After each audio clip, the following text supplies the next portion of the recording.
NWP Radio. You're listening to NWP Radio, a production of the National Writing Project. NWP. NWP Radio. So welcome once again to The Right Time. It's a special collaboration between children's and young adult authors and incredible teachers from the National Writing Project. Our classrooms come alive and they thrive because we have brilliant, thought-provoking text put out by the authors that we invite to the show. It's these books that allow stellar educators to weave magic and knowledge into all of our classrooms. I'm Brian Ripley Crandall, and I'm proud to say The Right Time has surpassed its first birthday, and we are still going strong. The sun is shining on the East Coast. Actually, it's getting ready to set. Tanya, how are you doing out west? Hi, Brian. I'm great, thanks. The sun is also shining. It's not often shining where you are and where I am, but it is today. And happy 1-year celebration to you too. I can't believe we've been doing this for the last year. The Right Time has rekindled hope and possibilities across our network, especially in the way we think about novels and the stories we share. When Trevor Ingerson of Penguin Random House suggested today's guest, Joseph Bruchac, and I reached out to you, your first response was, we need to get a teacher from Kelly Sasse's work in North Dakota, the Red River Valley Writing Project. Without missing a beat, she reached out to Caitlin Johnson, now Dr. Caitlin Johnson. Congratulations, Caitlin. Thank you. To represent the network. We're thrilled to have both Caitlin and Joseph with us this evening. Welcome to the show, everyone. Yeah, it's pretty awesome too, because believe it or not, the network, this is a National Writing Project story. Kelly Sasse from North Dakota was actually just at my house with her son, because her son graduated from Wesleyan in Connecticut. And now my son and her son and she are on the beach, which is pretty awesome. And we have Caitlin Johnson with us. This is just pretty incredible. So I'm going to just begin tonight's introduction. As I grew up in New York, and I'm a few miles southeast of Oneida Lake. As a child, I knew of the 6 nations of the Iroquois, the Onondaga, Oneida, Seneca, Tuscarora, Mohawk, and Cayuga. But they didn't really teach that in school as much as I learned it on my own. And then when I was a teacher in Louisville, Kentucky, there I taught high school English in a city building where the Shawnee and Chickasaw once benefited from the lands along the Ohio River. It was then I found Keepers of the Earth. I was earning a degree with the Kentucky Institute for Environmental Education and Sustainability. And that book became a pedagogical playbook in my classroom. And now, today, I'm living north of the Long Island Sound, where the Golden Hill Pawcatuck tribe once nurtured the Connecticut coastline from New Haven to Westport. This is my way to say, I'm so honored to have Joseph Bruchac with us. His work, his wisdom, and this week, this life, when I thoroughly read, I'm gonna hold it up now, Res Dogs, I just feel like everything's coming to this point. And I really am looking forward to the wisdom that's going to come from the conversation between Joseph and Caitlin. And I told everyone in the pre-interview, I also now have a dog because I was inspired by Res Dogs that I needed another dog, and I went out Saturday and got one. So here's my official introduction. For over 40 years, Joseph Bruchac has been creating literature and music that reflect his indigenous heritage and traditions. He's a proud, and I'm going to torture this and I apologize, he is a proud Nulhegan Abenaki citizen and respected elder among his people. He's the author of more than 120 books for children and adults. His best-selling book, Keepers of the Earth, Native American Stories and Environmental Activities for Children series, with its remarkable integration of science and folklore, continue to receive critical acclaim and to be used in classrooms throughout the country. We're glad to have him on the show. Yes, we sure are. And Brian, I grew up and lived for much of my life in Maine, which is the home of 4 Maine Indian tribes, the Maliseet, Micmac, Penobscot, and Passamaquoddy, known collectively as the Wabanaki, or people of the Dawn Land. And now I live in California on previously Ohlone land, sorry. And I have, since my daughter's been in 3rd grade, I've lived here on land that is of the Ohlone people. And I spent a lot of time with her in her youth learning about the Ohlone people. But to come back to Joseph's work and hear about Eastern tribes was so lovely. And to hear words that I knew from my childhood was so lovely for me. I've really enjoyed getting to know this work, and I loved the book Res Dogs. I'm looking forward to this conversation. to get to it now, I'm the only person keeping us from this great conversation. It's my pleasure to introduce Dr. Caitlin Johnson of the Red River Valley Writing Project. Dr. Caitlin Johnson is an enrolled member of the Turtle Mountain Band of Chippewa Indians. She currently works as an English language arts teacher at Dakota High School, formerly Woodrow Wilson High School, with Fargo Public Schools. Dr. Johnson is dedicated to helping kids like her who struggled for various reasons in traditional classroom. After graduating from an alternative high school on her own reservation, she's an alternative education teacher that has now come full circle. Caitlin, we're proud that you're with us, and we look forward to the writing prompts and interview to come. We wish for you both a wonderful conversation. Caitlin, maybe you could start us off with a writing invitation. Okay, so I thought I'd start us off with just kind of a simple question of how have stories influenced your life experience, and using the guiding questions of how have these stories influenced how you address a situation or reflect on it, and were you able to make informed choices as a result of knowing stories? And I wanted to start on that just because growing up on a Native American reservation, I grew up with a lot of stories from my elders, and I always reflected on those throughout my life. And I think that's really directly related to what Joseph Bruchac's stories have, just because I grew up with his books, and I'm kind of fangirling a little bit. It's just an honor to kind of be able to have a conversation with him, just because I grew up with his stories. My mom gave me my first book of his when I was just a young girl, and I just fell in love with the stories, and it led to him being cited in my dissertation. So I'm just so honored to be part of this conversation. That's awesome. Well, Caitlin and Joseph, Brian and I are going to disappear now, and we will leave you. Another perfect match. We'll see you. Have a good conversation. We'll leave you to that conversation. So I thought we'd start off just kind of related to that prompt. I myself grew up with oral storytelling, and some of my fondest memories growing up were sitting in front of my grandma's rocking chair, especially during the winter months, because that's when we told oral narratives, and just kind of learning the stories of our tribe and of our family. And so I really connected with your character in Res Dogs, just because she had that strong connection with her own grandparents, and that storytelling was a strong theme. So it was just kind of a traditional way of like sharing those historical and family values in tribes among generations. So I know there's somewhat of a resistance from transitioning oral storytelling to written text. And I was just kind of wondering, what are some of the factors that you consider when you're transitioning your own stories to written text? First, I have to say bonjour, hello. And I also have to say congratulations on getting your doctorate. We need more people like yourself. Thank you so much, Olioni. I think that one thing I discovered throughout my life is that we all have two ears and only one mouth. We need to listen twice as much as we talk. And I found wherever I go that if I listen closely, elders are always telling me stories. And that is something which I continue to do myself, and which will continue long beyond the time when we're writing. People were worried. I remember 50 and 60 years ago, people were telling me, are you sure you should write these things down? And my feeling was that they needed to be written down for a couple of reasons. One, to broaden our audience, because these stories are stories for human beings, not just, of course, they're especially our stories, but they're also human stories, which are meant to teach lessons that everyone needs. And secondly, many of my elders were getting on in years and were concerned that these stories would not be told after they passed on. I cannot tell you how many times someone would come up to me, Dewa Senta, who is a clan mother of the Eel clan of the Onondaga Nation, Alice Papineau.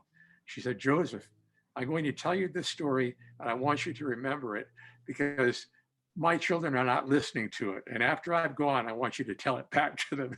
And that same thing happened to me on, I think, maybe a dozen different occasions over the last 50 years. That would occur to me. And I think that was one thing that gave me the courage and the conviction that these stories needed to be written down, needed to be recorded. I also have to say that I'm very respectful of the oral tradition. There are many stories that I know that I never tell out of context, that I never write down. I've been given these stories, in some cases, not even for me to tell to anyone else. I'm supposed to carry this story with me and trust what it teaches me. So I honor that very strongly. I also honor the seasonality of many of our stories. Many of them are only meant to be told between first frost and last frost. Or as my friend Kevin Locke, often, who's a wonderful Lakota storyteller, Kevin said, when you hear the thunder, that's the time to stop telling the stories. When the thunder comes in the springtime, storytelling stops. And another good friend of mine, Shanto Begay, and a wonderful Navajo illustrator and writer himself, we were doing a program together on Zoom. And he said, oh, the first snowfall has just fallen. So now we can tell the stories about the small animals. And so it's continuing on to this day, despite the fact we have writing and books. We often, thus, who are writers and illustrators, are honoring those traditions as well. And I think they work well together. And I'm not worried. By the way, also, there are a lot of stories that I know that I have not written down because I think they're meant to remain oral stories. And I think that's something also that we need to keep in mind. Every story in the book Res Dogs is a story that in one form or another has been written down or recorded before me by other Wabanaki or Abenaki people, Penobscot, Passamaquoddy, Maliseet, Mi'kmaq, Western Abenaki. And I also have a PhD in comparative literature, so I do a lot of research in the written archive, and as well as hearing things. So many of the stories I tell, I can point out 3 or 4 different versions that were collected, usually inaccurately. and then I can turn to the version that I heard told me orally, often by someone who said, Joseph, this story has been written down and they didn't get it right. So I'm going to tell it to you how it should be told. Long answer to a short question. No, I love that response just because that was something that was brought up in my dissertation where it was like, okay, do I use the oral narrative I can cite because it's written down, or do I use the oral narrative that was provided to me in interview? So obviously I kind of went with the oral narrative that was provided to me in interview because that was my tribal elder, but there was no way of knowing for sure. So you just kind of made me feel a lot better about going that route, just because it was like, well, I know I can't cite this, but this is a way of honoring my elders in my tribe. So I really love that response. I should also mention that one thing that's happened to me is I've had occasion to use the oral tradition in defense of our people and our culture. I actually was called upon to testify in our fish-in trials more than 20 years ago. And I testified as a storyteller telling traditional stories that spoke to our long-lasting connection and residence on the land that they said we did not connect to. I know, like from my experience in the classroom, I know a ton of students that are just amazing storytellers in the oral sense. But then when they get in front of a computer or they have a pen and pencil, paper and pencil in front of them, they kind of freeze. So I was wondering if you could tell me about your writing process and how you kind of, what type of strategies and methods you use just to kind of better help the students that might be the better oral narrative storytellers and might get a little hesitant to write it down. I have 2 answers for that. The first one is when I began writing, I literally began dictating to myself. I didn't worry about what I was writing. I just wrote whatever came into my head. And one of my friends and mentors, a poet named William Stafford, once told me that every morning he would get up and look out the window, and whatever he saw out the window, he would start writing about, just to get himself started. In fact, I once stayed at his house and he let me sleep in his study and use his typewriter. So I thought, I'll do the same thing William Stafford does. I'll get up at dawn and I'll write a poem on his typewriter looking out the window. I got up at dawn, put paper in the typewriter, and I could hear another typewriter going from the other room. He was already writing poems on his other typewriter and had written 3 before I even got up. So that idea of not stopping yourself, don't worry about what you write, just write whatever comes into your mind. It's not wrong, it's just what you're writing. That's a very important thing to recognize. A lot of people censor themselves before they put words on the page. They think, oh, this isn't going to be good enough. Oh, I've got to do something else. Oh, look, I need to clean the window or whatever. And they'll do anything to keep from actually writing. Second part of my answer, here is my new little friend. I wrote the entirety of Res Dogs while on walks with my dog, dictating chapters into my iPhone. So if you're good at talking and you have an iPhone, and everybody does, then just talk your story into your iPhone, then transfer it into your computer or whatever device you have, and there it is on the page, your words. So that's been my writing process recently, literally using modern technology to connect to oral tradition. The beauty of modern technology. I know in Res Dogs, and you kind of just mentioned this in the last question, there's a deep companionship between the humans and animals in the story. And I know in a lot of the storytelling that I grew up with, that's not uncommon to have a deep spiritual connection with animals. And I was wondering, do you have a dog or animal in your own life that inspired the dog in your story? And did you kind of grow up with that same type of notion of storytelling where animals had a strong connection with the humans? I have dogs. I've always had dogs. Dogs are a big part of my life, and I don't think that we were meant to be without them. In our traditional stories, as in the book, we say the dog was the one animal that wanted to be our companion and chose us. And my 2 sons are very connected to the outdoors. My son, Jim, is an outdoor educator and teaches animal tracking. In fact, here's a picture of Jim with one of his friends. That's an Alaskan timber wolf. And Jim will be out in Yellowstone and Glacier in a couple of weeks, tracking big carnivores and working on a book of his own about grizzly bears. And the thing about animals is that they know more than we do. All of my life, I have learned things from animals just by not just observing them, but by copying them, learning from them, seeing what they do. We say the bear is a doctor because when a bear is sick, it knows what to eat. And often we have those same problems. If we have a headache, we chew on a willow twig, just as the bear does. It's got the same ingredient in it as salicylic acid as you find in aspirin. So for me, throughout my life, animals have been my teachers. When I went to Cornell University, I majored first in wildlife conservation. So then I switched into English after 3 years because I wanted to write as much as I wanted to study animals. By the way, I should mention, I didn't mention this earlier, the book Keepers of the Earth was cited at the start of this show. I am the co-author. My dear friend, Michael Caduto, who is a naturalist, lives in Vermont, was my co-author with the book. I would not have written it without Michael because he asked me if I'd like to write a book using traditional stories to teach about nature, and I said, no. Then a year later, he asked me a second time, and I said, well, having thought it over, no. Then a year later, he asked me a third time, and I said, well, I guess you're really serious, aren't you? No. Then a year later, he asked a fourth time, and then we wrote the book. So a little bit of a traditional connection there. You want to make sure you're doing the right thing. And so teaching and learning about animals as teachers, is something I have known all my life. And my grandparents who raised me were very close to animals, and I had animals around me all the time. That was one thing I really connected with on another basis with Res Dogs was not only did I grow up with that storytelling, but more recently I'm learning more about our connection to dogs.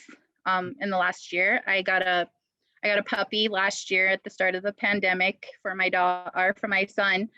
We got a beagle named Molly. And I was told beagles were amazing with kids with autism. I'm an autism mom. And I was just like, okay, I'm going to take a chance. We're going to adopt this puppy.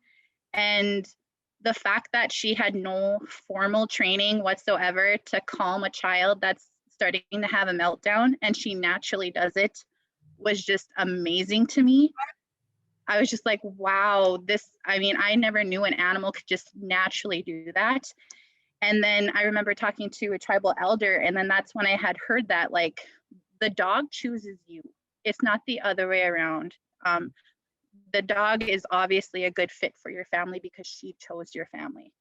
And I just thought that was so beautiful. I had never heard that before. So when I was reading Res Dogs, I was like, wow, this is so true. And it's not just our tribe that believes this. This is kind of universal. And I just thought that was amazing. So I really appreciated that. It's just the fact that, like when you're a Native student or person reading stories from other Native people, it's just, you have that deep connection with the characters. And I really felt that reading Res Dogs, especially, just because it was like, wow, I grew up with this. Wow, I'm just now learning this, or seeing different connections. Just it was really eye-opening for me.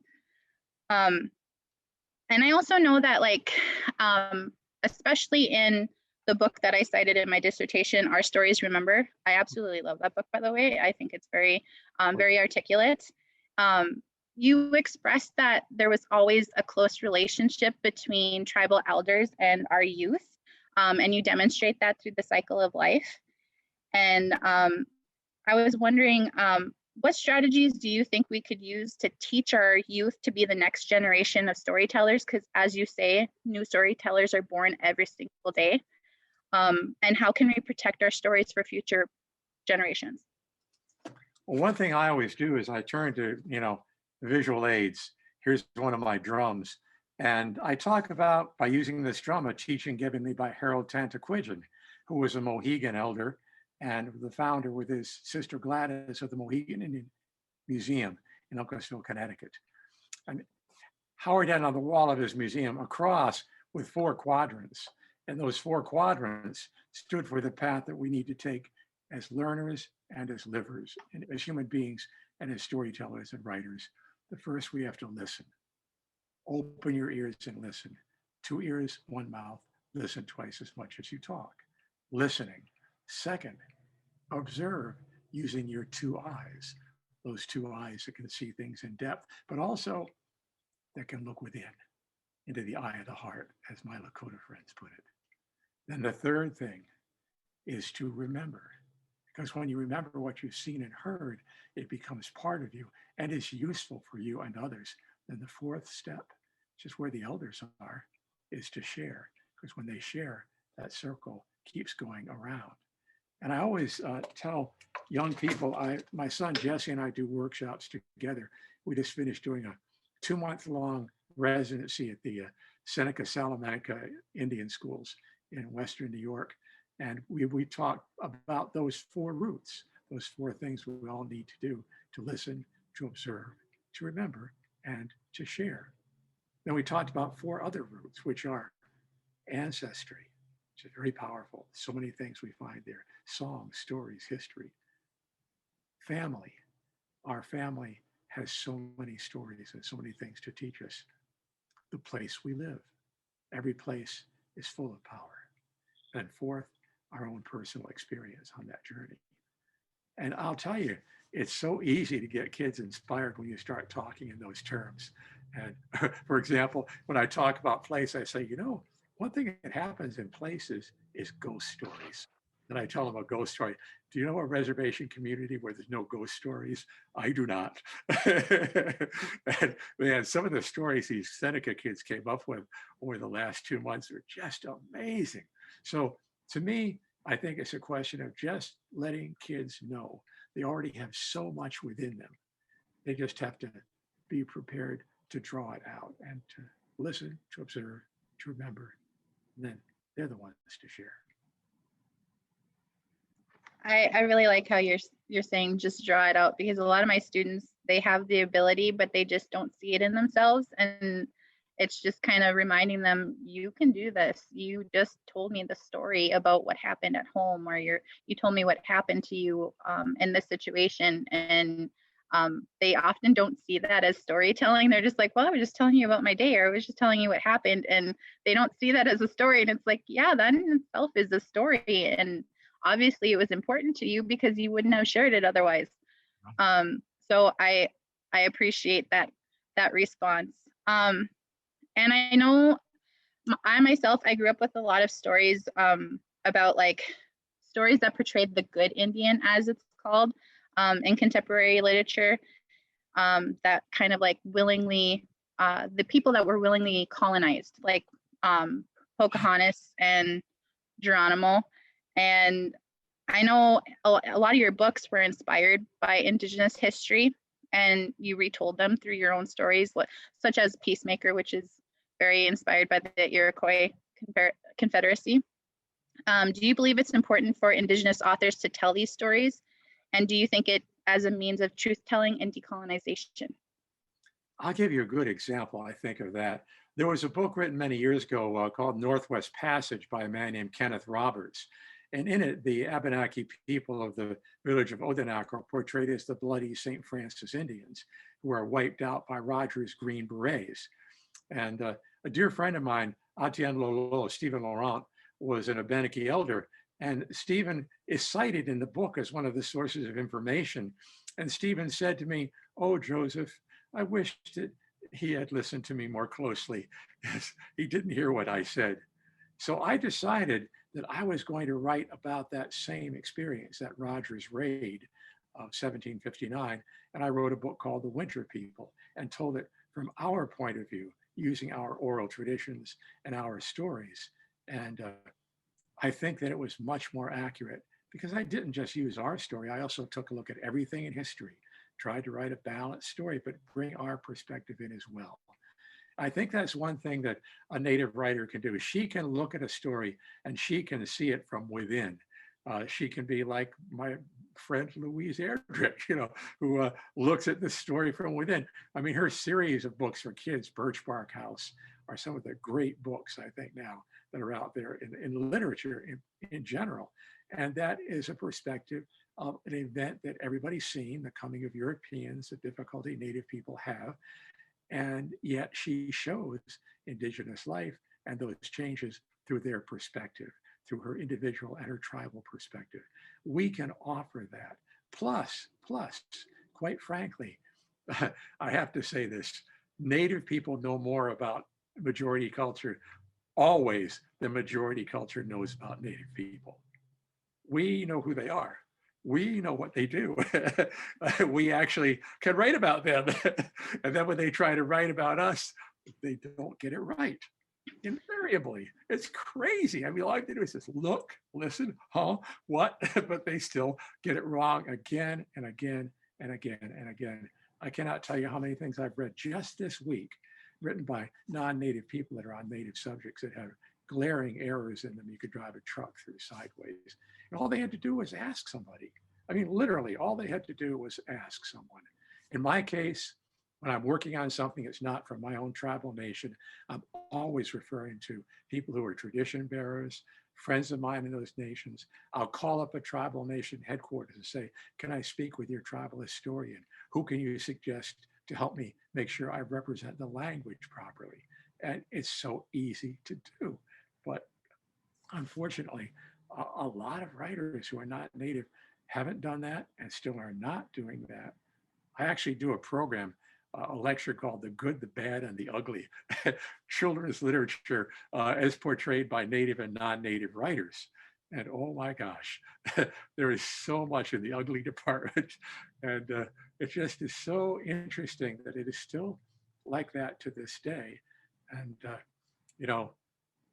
you go to schools and you have to be very, very careful, but also very, very honest. I mean, I walked into a school just a year ago with my son, Jesse, and there's all the second graders wearing little paper feathered hats.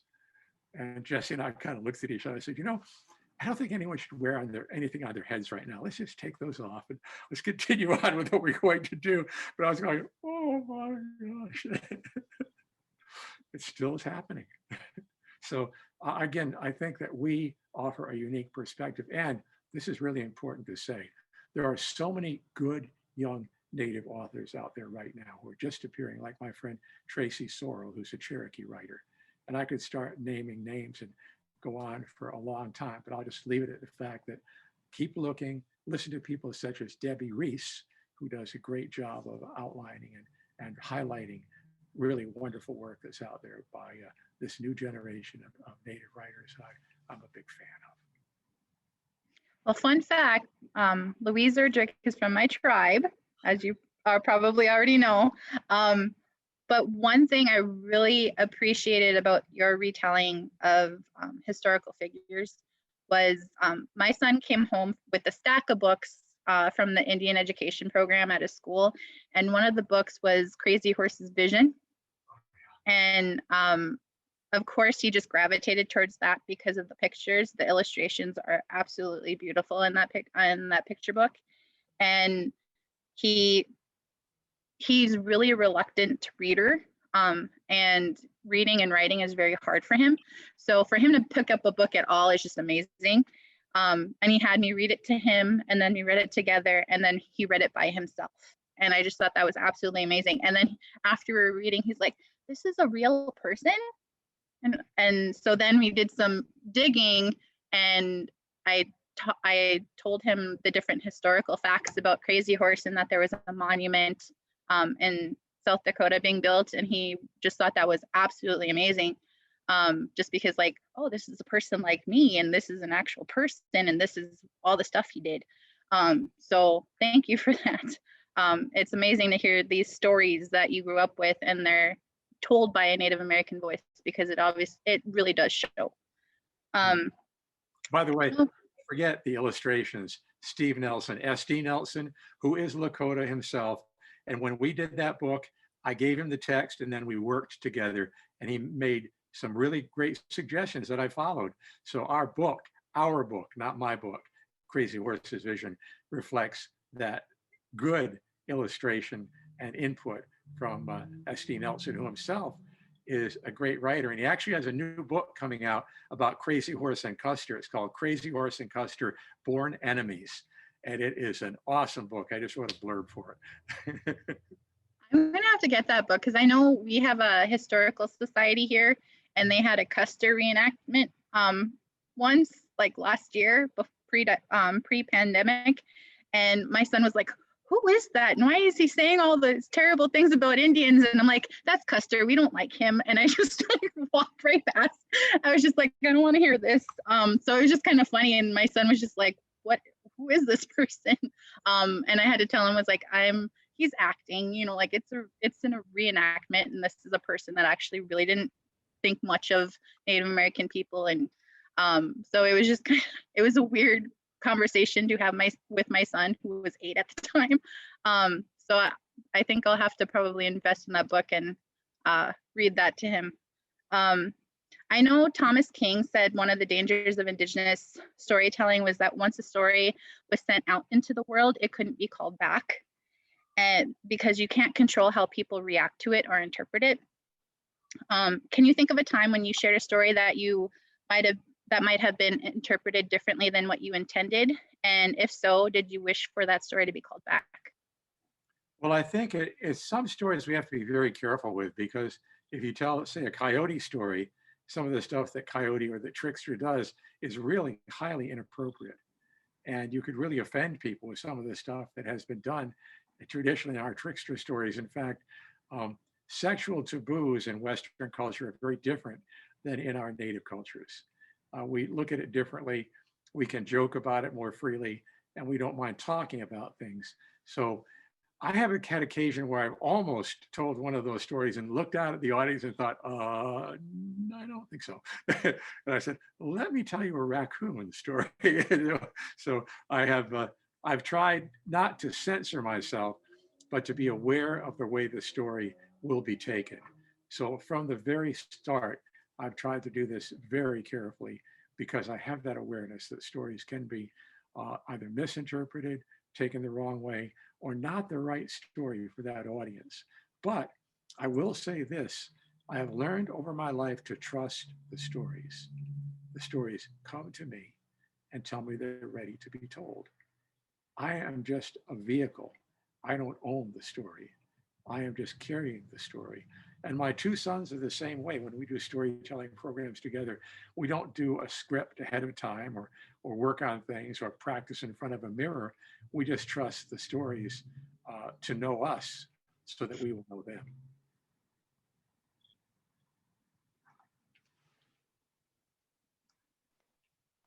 That's lovely. What? Surprise guest. Kelly.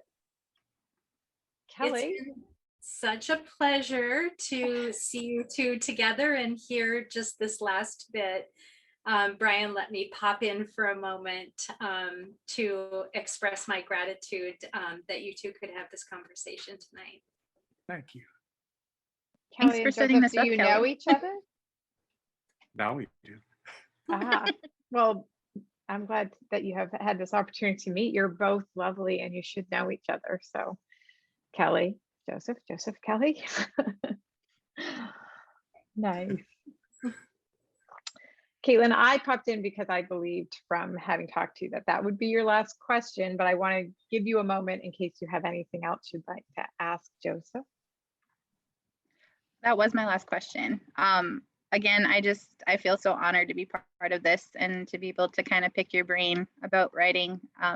It's truly a gift to be here. So thank you. Ulioni. You know, ulioni is a cool word. It's our word for thank you, but uli means good. Uni is returning. So ulioni is returning good because good has been given to you. You've given something back. So I have to say ulioni very definitely. Prior to coming here, I was telling my mother, I was like, I'm so nervous. I feel like I'm fangirling and I'm not even in the interview yet. And she had told me that you actually were on the reservation and you had met my mother previously. And I'm just like, wow. And she's just like, he's amazing. He's so nice, so polite. Don't be nervous. I was like, okay. I'm also very cool apparently. My grandfather was a child. He read your books. I would like to put the screen sharing on again, Caitlin, so you can take us out of the meeting with an opportunity or an invitation to write. So just give me 1 second to do that. Yeah, there we go.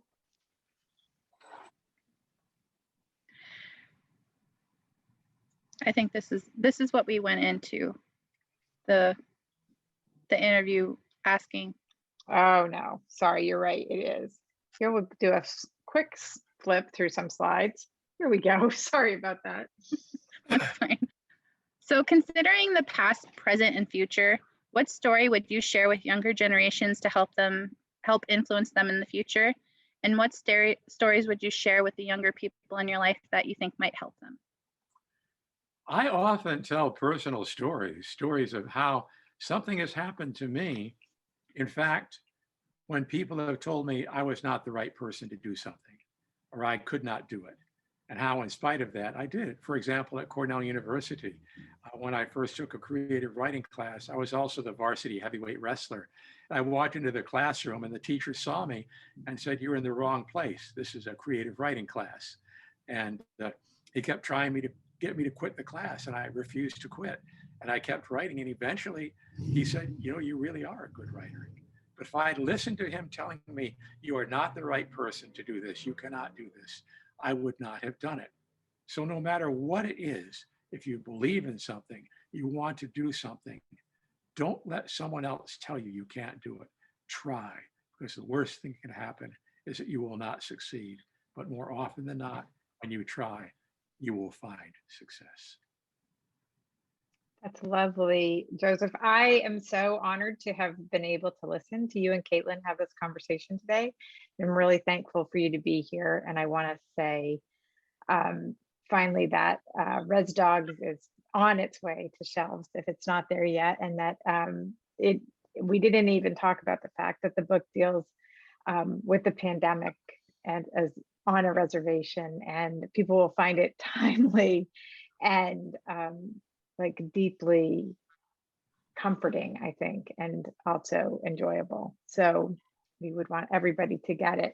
Brian, do you have a last word you want to say before I thank everyone and say goodnight? You know, I do feel like it's spiritual that, you know, I got my dog when I got it, and just hearing the story that was told between two of you, right, Caitlin and Joseph, I was like, man, this is special. Like, dogs come and communicate something to us. And when Joseph told us that he did res dog on his cell phone while walking his dog, I was like, that's a cool story. And the 4 points on the drum are, I think that's going to be thematic for me this summer as we start telling stories with one another in our Teacher Institute. And I look forward to celebrating res dog with them and saying this is a text you need to look at. And I now I got to do some research, because the drum, the 4 points on the drum, I was like, that is so smart. And it's a great metaphor for our own writing practices. So I thank you for that. You're very welcome. Yeah. And I would thank you especially for saying back to all of us, we have everything we need inside us to write and tell stories. And we sometimes forget that, especially when we work with young people. And I really appreciate having heard you say that today. I want to thank you, Joseph, for all the work that you've put out in the world and for spending an hour with us today talking about it. And I'd like to thank you, Caitlin, for being such a wonderful interviewer and helping Joseph to share this story with us in the conversation you created.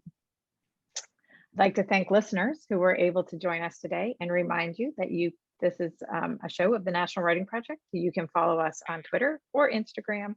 You can find us on Facebook. You can join us in a Facebook community. You can also go to nwp.org, where you can sign up for our monthly newsletter so that you always know who we're going to interview next and you never miss a show. Thank you, everyone, and good night. You're listening to NWP Radio, a production of the National Writing Project. NWP.